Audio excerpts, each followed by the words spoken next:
Mesdames et messieurs, bonjour et bienvenue dans ce nouveau numéro sur l'entretien sur BSC Télévision. Aujourd'hui, c'est un nouveau numéro, donc nous avons un nouvel invité sur ces plateaux.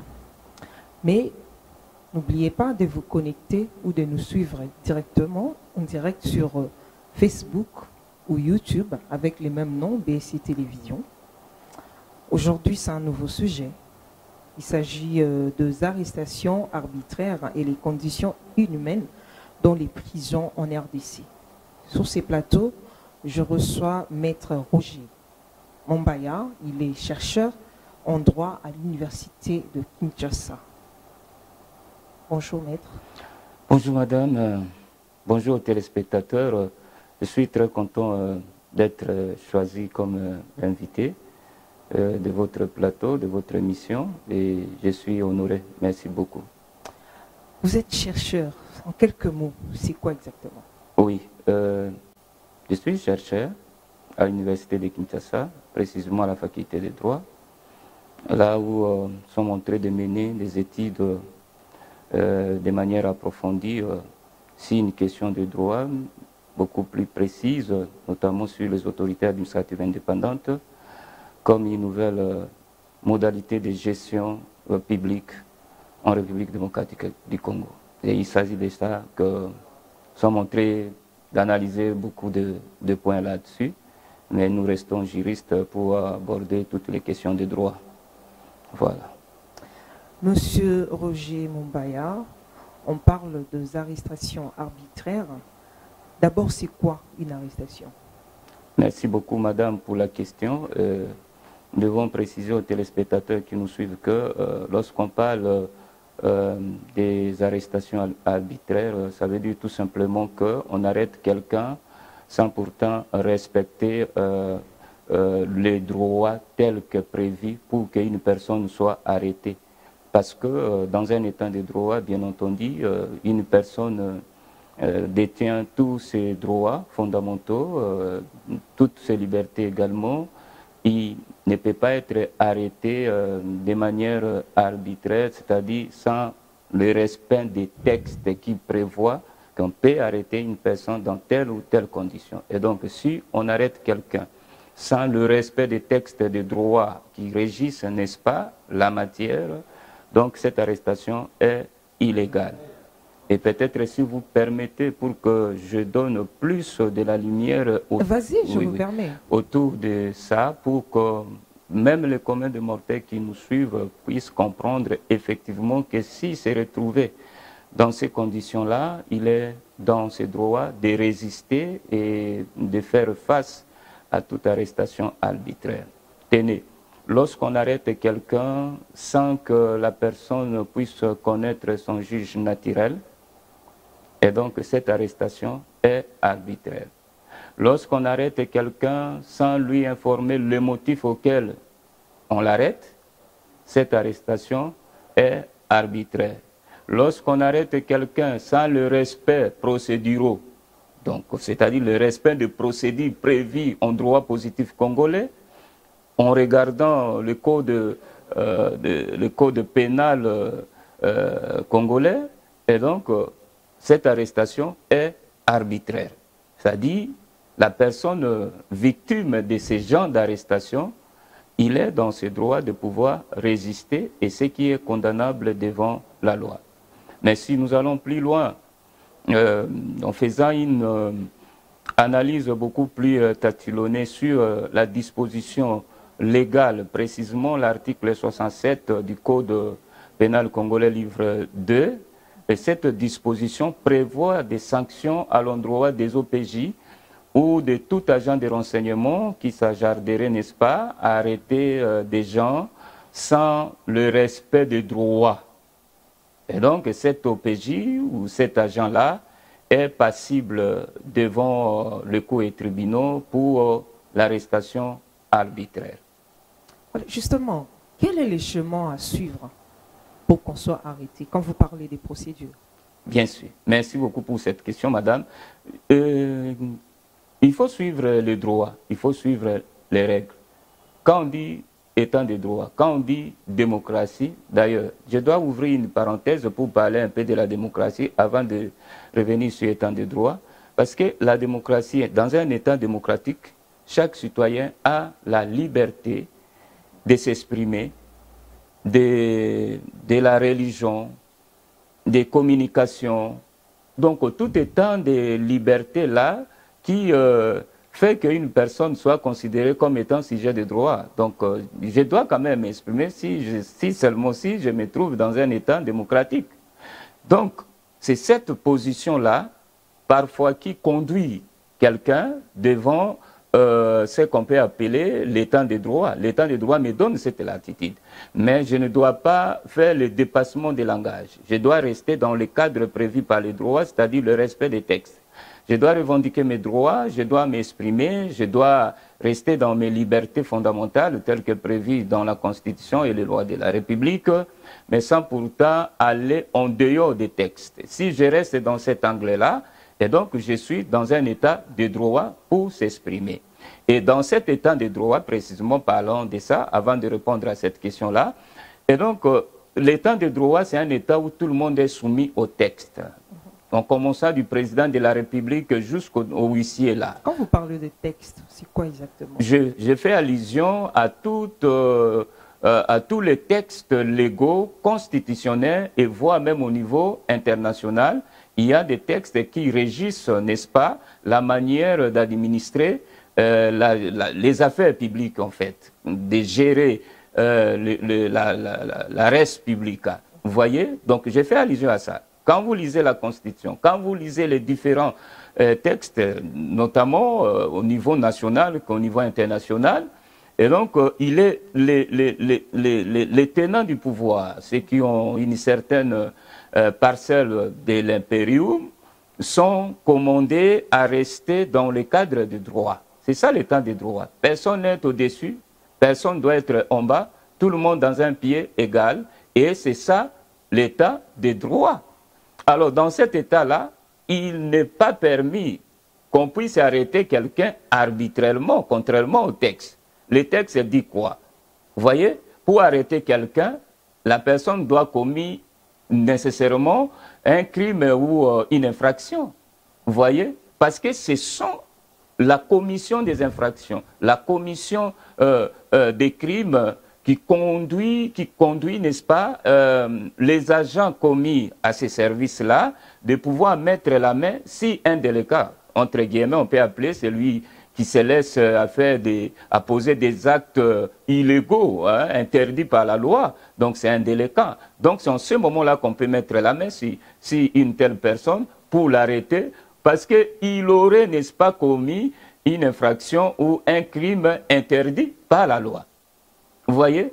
Tout comme on ne peut pas condamner une personne au-delà de ce que la loi prévoit, de la même manière, on ne peut pas arrêter aussi quelqu'un arbitrairement sans respecter le prescrit des textes ou de la loi dans un état de droit. Et c'est dans ce cadre-là que nous devons expliciter à nos téléspectateurs qu'il fallait respecter ces cadres, rester véritablement, et d'ailleurs, en le faisant, nous allons promouvoir, n'est-ce pas, l'état de droit en République démocratique du Congo. Parce que ça s'est dit, parce que nous voyons, parce que le constat est là. Ça peut être un constat amer, ça peut être négatif, parce qu'il ne passe pas un jour sans qu'on arrête quelqu'un, mais de manière arbitraire. On se pose la question, qu'est-ce que la personne a fait? Parce que je voudrais quand même relever un aspect, hein, pour ces officiers qui nous suivent maintenant. Quand vous prenez le service de l'intelligence, dans un état de droit, mais c'est un service important pour l'État congolais. Mais ce service est mis au centre, n'est-ce pas, de protéger les intérêts de la communauté, de la population. Vous êtes là, vous faites le service d'intelligence, c'est pour sécuriser toute la République. Vous ne faites pas seulement des dénonciations parce que la position de tel ne me satisfait pas, parce que tel avait dit ça, parce que moi je me trouve dans un cadre confortable là, et donc il faut commencer à faire de la philosophie. Madame la journaliste, le droit n'est pas la philosophie. Le droit n'est pas la politique. Le droit n'est pas la sociologie. Mais le droit reste les droits. Respectons les textes. Et donc, vous allez confirmer la thèse d'un état de droit. Et quand vous posez des actes en dehors des textes, alors acceptez qu'on vous critique au niveau national comme au niveau international. Parce qu'en ce moment-là, on ne sait pas vous situer. C'est ça le vrai problème. Vous savez qu'il y a un oiseau qu'on appelle sauve-souris. À un certain moment, c'était un oiseau, à un certain moment, c'était un animal. Et quand il arrive vers les animaux, on dit non, non, non, nous les animaux, on peut tout vous reconnaître, mais ça, nous n'avons pas. Et donc, vous n'êtes pas de notre race. Il va de l'autre côté, on dit oui, oui, on peut reconnaître certains éléments. Mais ça, en tout cas, chez nous, en tout cas, nous n'avons pas une telle race. Et il se trouve comme ça, et voilà. C'est ça qu'on refuse dans un état de droit. Le socle de la démocratie. Ce qui fait la beauté, hein, ce qui peut amener un pays d'aller plus loin, c'est les textes, c'est le droit. Cet état-là, ça ne doit pas être un créneau ou un slogan, mais ça doit être une réalité. Que tout le monde, en regardant, en voyant, on dit, oui, au moins je suis content dans mon pays, l'état de droit vit. Et l'état de droit marche. Mais si l'état de droit se fait des jugulations, de faire de l'apolitisme, de faire des histoires compliquées, là, donc là, ce n'est pas l'état de droit. Voilà, Monsieur Roger, quelle différence on peut faire entre un cachot et une prison? Bien entendu. Merci pour la question, madame. En fait, lorsqu'on fait la démarcation entre les deux concepts, le cachot, c'est un endroit un peu limité où on peut arrêter quelqu'un lorsque vous avez des indices sérieux de culpabilité que la personne pourrait s'évader à la nature pour avoir tenté ou imaginé à tenter à commettre un tel gaffe, et le service de l'intelligence révélé par cet aspect, et ces suspects-là, c'est comme ça qu'on les appelle. Quand on décèle que celui-là ou celle-là, c'est vraiment un suspect dont il faut mettre la main momentanément pour avoir tous les renseignements, les éléments de clarification sur l'individu, on peut arriver à arrêter celui-là et le mettre dans un cachot. Dans un cachot. Pourquoi? Parce que ce monsieur-là doit être entendu par un magistrat instructeur. Et c'est ce magistrat-là, en l'entendant, en faisant une analyse beaucoup plus fouinée. Et ce magistrat dira, à la fin de son instruction, que ce monsieur est véritablement suspect. Et puisqu'il est suspect, nous, parquet, au niveau dans nos cachots, nous ne pouvons pas maintenir une personne au-delà de 2 ou 3 jours. Et donc, nous devons soit relâcher la personne, parce que nous l'avons identifié. Nous connaissons son adresse, nous connaissons sa famille, etc., etc. Nous devons le relâcher. Soit s'il y a des indices sérieux de culpabilité que la personne pouvait s'évader à la nature, c'est en ce moment-là. Et donc, ces magistrats doivent présenter ces suspects devant un juge naturel. C'est comme ça que j'ai commencé ici en disant, lorsqu'on arrête quelqu'un sans lui présenter son juge naturel, et donc cette arrestation est arbitraire. Et donc, le cachot, c'est un petit endroit qu'on peut mettre quelqu'un pendant 2 jours. Et au-delà de 2 jours, s'il n'y a pas des indices sérieux de culpabilité, s'il n'y a pas des indices que la personne pouvait s'évader, on relâche, on lui donne ce qu'on appelle, à partir de ce moment-là, ce qu'on peut appeler comme liberté provisoire. Pendant ce temps, le ministère public peut poursuivre les enquêtes pour déceler, tout ça, et une fois présenté, la personne, il n'y a que le juge qui peut condamner quelqu'un. Je ne sais pas si j'ai répondu à votre question. Si, vous avez répondu. Un dossier qui arrive, un suspect qui arrive au parquet, mais quand est-ce qu'on peut le transférer à Makala? Bien sûr, bien sûr. Quand est-ce qu'on peut Et parfois là aussi, il y a une nuance on peut faire parce que très souvent dans nos parquets ici, bon, avec nos magistrats qui parfois font bien leur boulot, mais parfois il y a des excès. Hein, c'est ce qu'il faut décourager dans un état de droit. Si seulement si nous sommes dans un état de droit, nous devons décourager tout mauvais comportement et tout excès. Parce que même dans un langage vulgaire, on dit que tout excès nuit. Hein, voilà. Donc aujourd'hui, tu es dans les noirs, demain tu es dans les noirs. Les jours qui arrivent, tu es toujours dans les noirs. Mais on peut même vous suspecter, mais pourquoi lui il s'habille toujours en noir? Parce qu'il faut qu'un jour que tu portes une pantalon comme Madame la journaliste, c'est comme ça. Et donc, si c'est la monotonie, ça devient un peu... donc, ces comportements-là, il faut les décourager. Il faut, après avoir fait les enquêtes, entendu, n'est-ce pas, ces suspects-là, au niveau des magistrats instructeurs, si les indices indiquent que cette personne-là, il ne faut pas lui accorder la liberté provisoire, déjà au niveau du parquet, en ce moment-là, vous devez quand même l'indiquer quel est son juge naturel. Et lorsque vous l'indiquez son juge naturel, qui pourra, n'est-ce pas, le juger pour savoir ce qu'il a fait, soit le condamner ou l'acquitter dans un autre cas, parce qu'il y a des choses, on peut condamner quelqu'un et tout comme on peut acquitter quelqu'un. Tout dépend des moyens de défense tels qu'allégués par sa défense ou par lui-même. Et chez nous, en droit, on dit toujours qu'à un certain moment, un défendeur peut devenir demandeur et un demandeur devenir défendeur.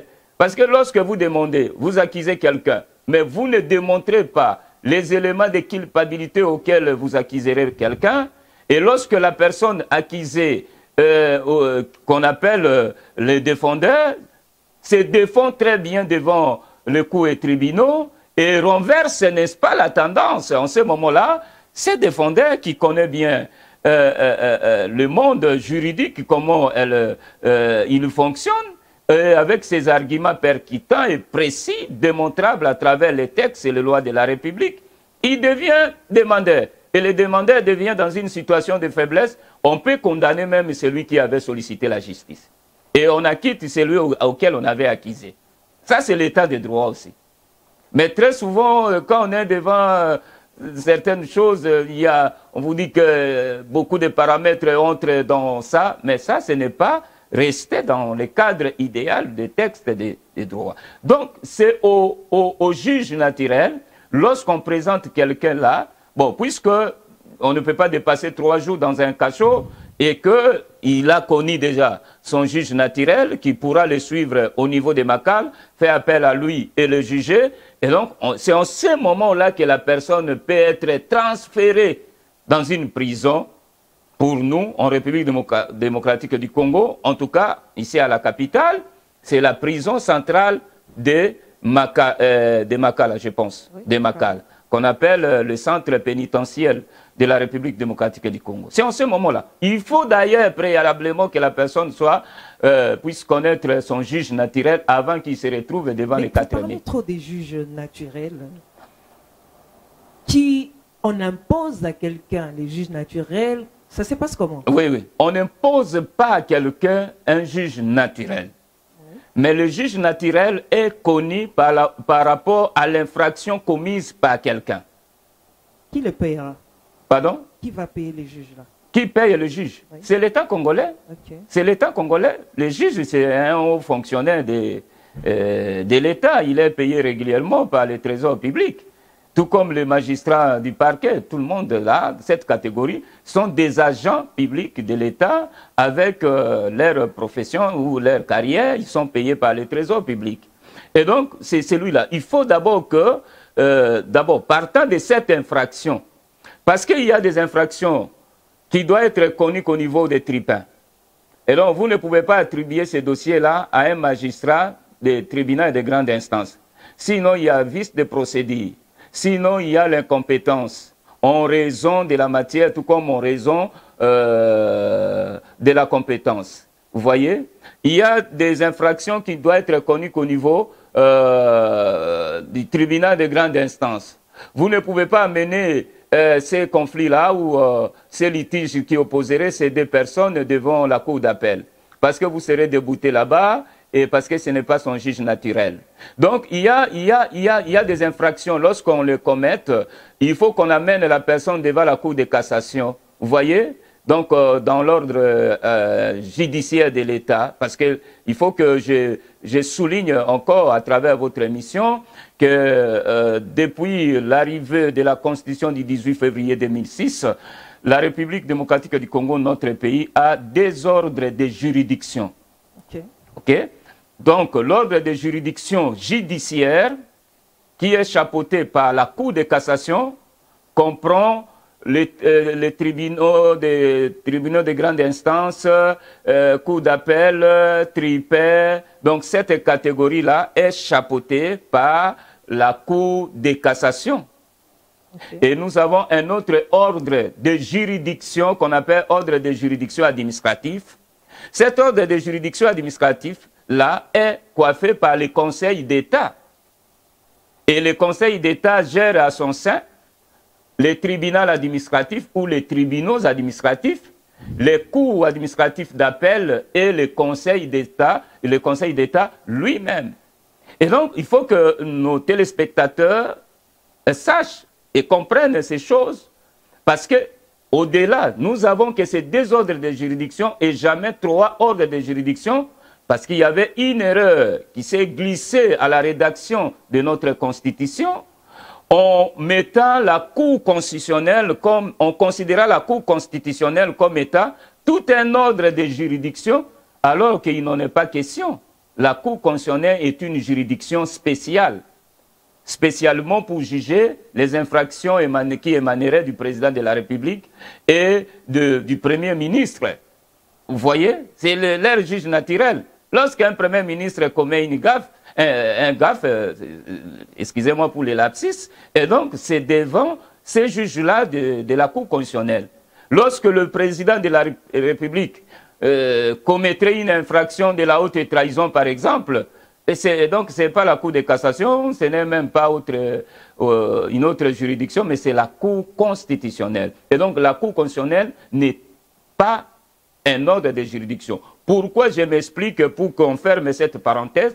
Tout simplement, lorsqu'on parle d'un ordre, c'est-à-dire dans un ordre, il y a tout autour plusieurs juridictions qui composent cet ordre.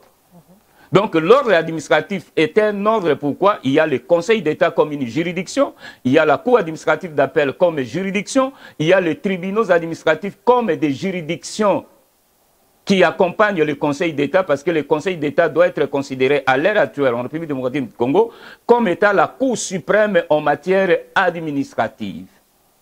Alors que l'ordre des juridictions judiciaires, vous trouverez également la Cour de cassation, les différentes cours d'appel, les tribunaux des grandes instances, les tribunaux de paix.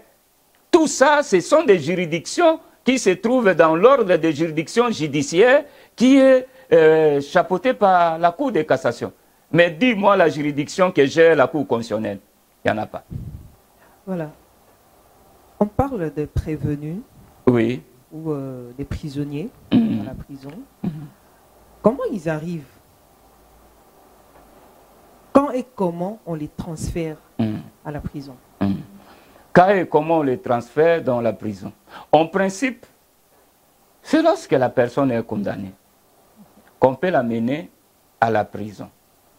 Parce qu'avant que la personne soit condamnée, il est encore au niveau du parquet. Et donc, on ne peut pas amener quelqu'un à la prison. Parce qu'au niveau du parquet, ce monsieur-là est appelé l'inculpé. Donc, les termes techniques qu'on appelle, c'est lui qu'on interrogerait, n'est-ce pas, au niveau des parquets, de nos parquets, celui-là est appelé un inculpé. Mais si celui-là a commencé au niveau de nos sous-siates que nous avons à travers la République, au niveau de ces sous-siates-là, celui-là, l'inculpé, on l'appellera plus l'inculpé, on va l'appeler le suspect. Le suspect doit quitter les sous-siates, pour arriver au niveau des parquets, il est inculpé jusqu'à ce qu'on analyse son dossier véritablement, s'il faut l'accorder la liberté provisoire ou s'il est présenté devant son juge naturel pour être jugé avant d'être condamné. Vous voyez? Et donc c'est en ce moment-là. Et c'est lui qui est déjà présenté devant le juge. On l'appelle le prévenu. Parce qu'en ce moment-là, c'est prévenu. Vous voyez ces étapes-là? Cette gymnastique, suspect, inculpé et prévenu. Et le prévenu parce qu'il doit se présenter devant une composition de juges, y compris le ministère public qui doit donner son avis en dernier lieu, après avoir les avocats défendu les différentes thèses pour soutenir ou défendre la cause ou les différentes causes de leurs clients. Ce prévenu-là, une fois condamné, on l'amènerait où? À la prison. Mais en réalité, s'il faut respecter le prescrit de l'état des droits, les soubassements des standards internationaux, tout comme au niveau national, et donc ne peut se retrouver à la prison que la personne qu'on a condamnée. Mais très généralement, il se passe des pratiques qui n'est pas juridiques. C'est-à-dire, on vous dit que voilà, son cas est vraiment un cas grave, au lieu de le garder, ou peut-être, on fait la philosophie. C'est ce que je vous ai dit tantôt, le droit n'est pas la philosophie, le droit n'est pas la politique. Laissez les spécialistes en la matière s'attaquer de la question et trouver des solutions idoines à la question. Je pense qu'on ferait mieux dans un état de droit que de tenter des manœuvres parfois compliquées qui n'existeraient même pas sous d'autres cieux. Et ça, cette manière de tordre même les écritures, c'est-à-dire des écritures tant constitutionnelles que dans les textes légaux, ça peut se qualifier sous forme d'une certaine violation. Et donc, ce prévenu qui doit être jugé devant le juge devrait, en principe, et ce sont des choses qui devraient se passer, je comprends, se passer dans un laps d'état. Mais chez nous ici, vous voyez, vous allez remarquer que dans nos cachots, vous allez trouver des gens qui ont fait au-delà des semaines, parfois au-delà des mois. Et ça, il n'y a pas un autre mot, il n'y a pas une autre appellation. C'est la violation des principes procéduraux de l'arrestation d'une personne humaine. Vous savez que la Constitution, qui est la loi mère, la loi fondamentale de l'État, cette Constitution prévoit le droit de la défense. C'est-à-dire qu'aucune personne ne peut être condamnée s'il ne présente pas ses moyens de défense. Mais on sous-entend que lorsque vous conduisez quelqu'un déjà à la prison de Makala, c'est-à-dire que la personne a donné ses moyens de défense et que ces moyens de défense s'avèrent pas démontrables et que le juge l'aurait condamné pour l'amener à la prison de Makala. En principe, à la prison de Makala, on ne peut pas trouver déjà où j'attends la liberté provisoire. Mais là-bas, c'est pour les condamner. À la prison de Makala, c'est pour les condamner. Mais ici, la thèse très souvent qu'on donne, c'est que, oh non, et voilà, ces genres d'infractions, tout ça, et parfois, à la suite de ces dossiers-là, ces infractions tombent. Je sais que j'ai passé un jour dans une chaîne que je ne cite pas, lors d'un procès phare, et donc j'avais donné mon point de vue par rapport à ces procès, devant votre collègue, que je ne cite pas. J'ai donné ma position. En voyant la lire dont ces dossiers se déroulaient, je me suis dit que ce monsieur pourrait être innocent. Mais en principe, on ne pouvait pas l'amener beaucoup plus rapide. Voilà, c'est dans ce sens-là qu'on amène certaines personnes à la prison de Makala, des cas graves, la teneur, on a crainte que quelqu'un d'autre puisse passer, lui faire du mal. Ce sont des thèses qui ne se justifient pas. Mais en réalité, pour arriver là-bas, c'est-à-dire que tu es condamné. Ok. Voilà. Ceux qui sont en prison, les prisonniers, ils ont le droit. Merci, madame. immédiatement, sans beaucoup d'hésitation, donc je dirais oui. Parce que toute personne, tout être humain, condamné ou pas, a des droits. Même un prisonnier a des droits. Même s'il est limité par rapport à sa liberté de mouvement.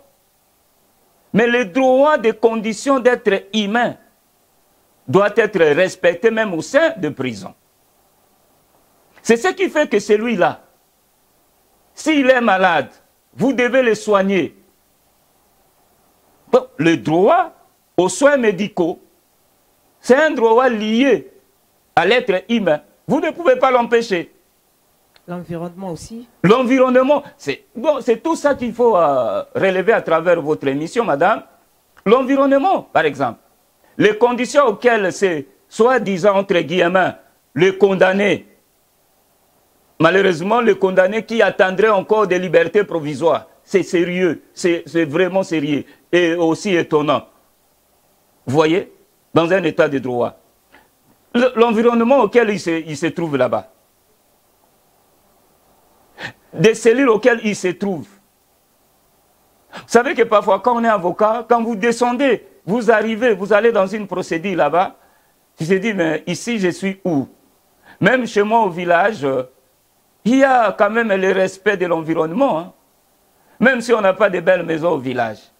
Même si on n'a pas beaucoup de bonnes choses au village, mais au moins nos maisons que nos papas et nos grands là construisaient, respecter le minimum du respect du droit de l'homme pour habiter dans un endroit sain, un col sain dans un milieu sain, dans un environnement sain. Mais ce qui n'est pas le cas. Bon, je pense qu'ici, on peut interpeller les différents dirigeants qui s'occuperaient, n'est-ce pas, de ces secteurs-là, notamment la ministre d'État chargée de justice, garde des Sceaux, parce qu'il ne faudrait pas rester dans des discours politiques et des discours politiciens. Ce n'est pas bien. On a donné des choses, il y a des matés là. Tout ça, est-ce qu'il faut vraiment faire la publicité de ça? Laissez ce que vous faisiez là, c'est faire de publicité d'elle-même. Les actes parlent mieux que les mots. Vous voyez? Bon, vous avez mis la peinture. Bon, extérieurement, mais à l'intérieur, est-ce qu'il y a la peinture? Mais justement, parmi les prisonniers, il y a des gens qu'on a arrêtés qui n'ont jamais été jugés, qui tombent malades dans des prisons, mais qui ne bénéficient pas de soins. Est-ce que c'est un problème? C'est un sérieux problème. Et qu'est-ce qu'ils doivent faire? Qu'est-ce qu'ils doivent faire? Leurs avocats doivent... S'ils n'ont pas d'avocat ou s'ils ont les avocats? Oui, s'ils n'ont pas d'avocat, mais en réalité, lorsqu'on arrive à ces conditions-là, à ce niveau, vous devez avoir un avocat. Mais s'ils n'ont pas des avocats, il y a des organisations non gouvernementales qu'on appelle les ONG qui s'occuperaient, n'est-ce pas, du secteur des droits de l'homme. Et heureusement, nous avons une commission nationale des droits de l'homme. D'après mon étude que je suis en train de mener à l'université de Kinshasa sur les autorités administratives indépendantes, parmi les autorités administratives indépendantes qui ont été instituées par la Constitution, d'abord, dans un premier temps comme État, institution d'appui à la démocratie, se trouverait la Commission nationale des droits de l'homme. Cette commission-là est une autorité administrative indépendante pour militer dans ce genre de choses, pour éviter des arrestations arbitraires dans un état de droit, pour habiter des conditions inhumaines dans des prisons dans un état de droit, pour décourager tous ces gens-là de problèmes qu'on peut cerner. Si ces problèmes se posent ici, dans la capitale, à Fochori, chez moi là, à Mongala, chez moi à Mongala, ça se passe comment? À Fochori, dans d'autres provinces de la République démocratique du Congo, notre pays, ça se passe comment? À Kasumbalesa, à Mweneditu, ça se passe comment? Vous comprenez que là-bas, c'est plus que l'enfer. Et ça, même les organisations internationales peuvent se saisir de ça. Et ça peut discréditer, n'est-ce pas, la politique d'un régime en place.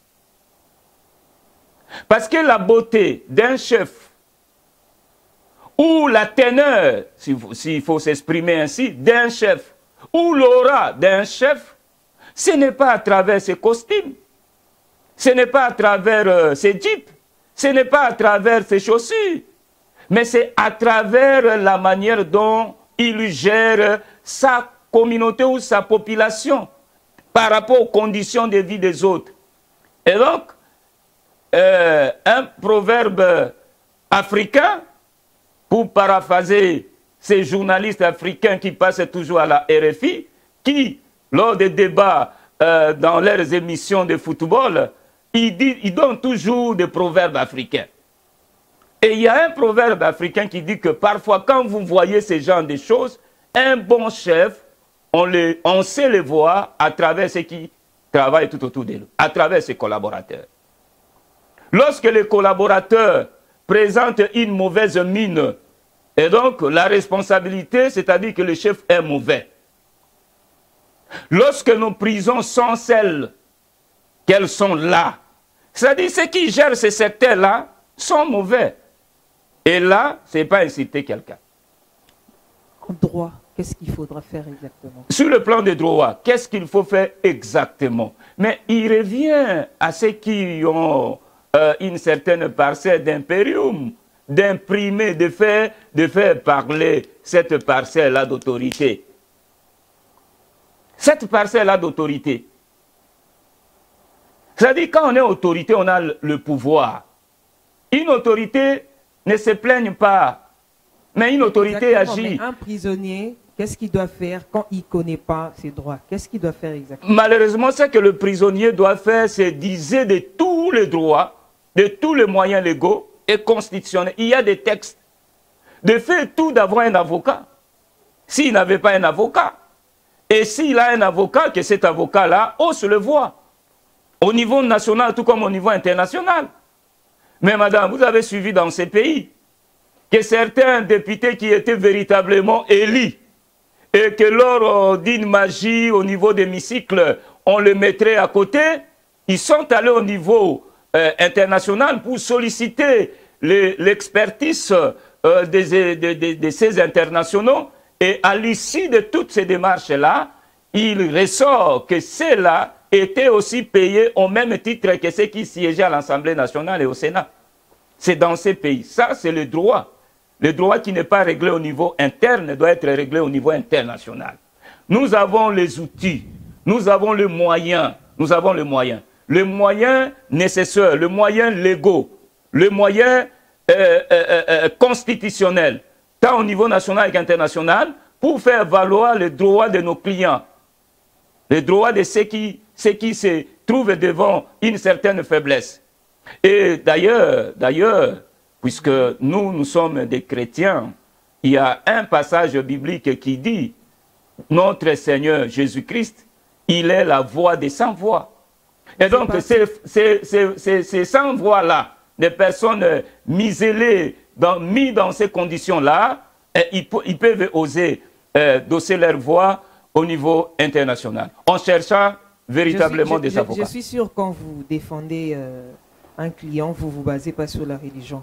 C'est une bonne chose. Non, voilà. oui. La religion, c'est les socles, en fait. Même les textes commencent par la Bible. Et les droits commencent là. Mais Maître Roger, oui. Quand on parle des prisonniers politiques, est-ce qu'ils ont droit de faire basculer des choses? Oui. Comment? Ils ont droit de faire basculer les choses. Bon, si vous permettez que je vous donne un cas au niveau international. Vas-y. Jean-Pierre Bemba Gombo, arrêté ici. Pas ici, mais en Belgique. Mais le conflit a commencé, Centrafrique, ici et là, tout ça. Et arrivé en Belgique, le monsieur fut arrêté. Mis où? En prison à La Haye. Selon l'organisation de procédures prévues par la charte de la Cour pénale internationale. Et le monsieur a enduré combien d'années? Chaque fois, il y avait des audiences, il y avait des défenses, Et dernièrement, il fut condamné. C'est-à-dire que lui et ses avocats, ils avaient en fait à un certain niveau usé de tous les moyens nécessaires. Mais le juge de la Cour pénale, avec le procureur de la Cour pénale, ils ont jugé que les moyens tels que fournis par sa défense n'étaient pas conséquents pour que M. Jean-Pierre Bemba Gombo soit relâché. On l'avait condamné. Mais quand on l'avait condamné, il lui restait aussi certaines pistes. Alors il faudrait avoir une lunette juridique pour voir déceler effectivement quelle est la fenêtre qui reste pour s'introduire et trouver ce qu'il y a dedans. Et c'est ce qui a été fait. Et ce monsieur-là, au moment où nous parlons maintenant, il est libre. Comment il a été relâché? Et c'est le même exercice que devraient faire ceux qui sont ici, en République démocratique du Congo, dans nos différentes prisons. C'est-à-dire de ne plus baisser les bras lorsque tu sais que certes qu'on m'a condamné, parce qu'il y a des condamnations à premier degré et il y a des condamnations en second degré, vous voyez? Bon, si je peux citer un autre exemple. Quelle différence vous faites entre les deux? Condamnation premier et deuxième degré. Oui, condamnation au premier degré, c'est-à-dire que, parce qu'en premier degré, vous pouvez faire l'appel. Lorsqu'on vous condamne par le juge de la cour d'appel, par exemple, c'est une condamnation en premier degré. Parce que la cour d'appel est inférieure à la cour de cassation. Donc vous pouvez interjeter l'appel si vous n'êtes pas content de cette condamnation-là au niveau de votre premier degré qui est la cour d'appel. Vous pouvez interjeter l'appel au niveau du second degré qui est la cour de cassation. Et lorsque la cour de cassation va venir revisiter l'œuvre du premier juge, si c'est rondé qui se trouverait certaines coquilles ou certaines irrégularités, et en ce moment-là, le monsieur peut être condamné. Vous avez un exemple patent, je cite Vital Kamel. Il a été condamné en premier degré, et en second degré, le monsieur est devenu libre. Je pense que j'ai répondu. Voilà. Merci, monsieur Roger, d'avoir répondu à notre invitation. Ça veut dire que l'émission a pris fin. Voilà. Et je peux dire un mot. Vas-y. Merci, madame, pour l'invitation. Et aux téléspectateurs de s'en tenir de ces quelques éléments de clarification des lumières que nous avons fournis à travers cette émission. Et vous pouvez développer autrement pour faire valoir vos droits et vos libertés, parfois violés par les agents de l'ordre. Et il y a tous les mécanismes nécessaires pour rester dans la légalité. Donc je vous demande véritablement de suivre cette émission parce que j'ai trouvé que c'est la belle. Merci beaucoup. Merci, monsieur Roger. Voilà, chers téléspectateurs, c'est la fin. C'est déjà la fin. Je vous fixe rendez-vous pour un nouveau numéro. Au revoir.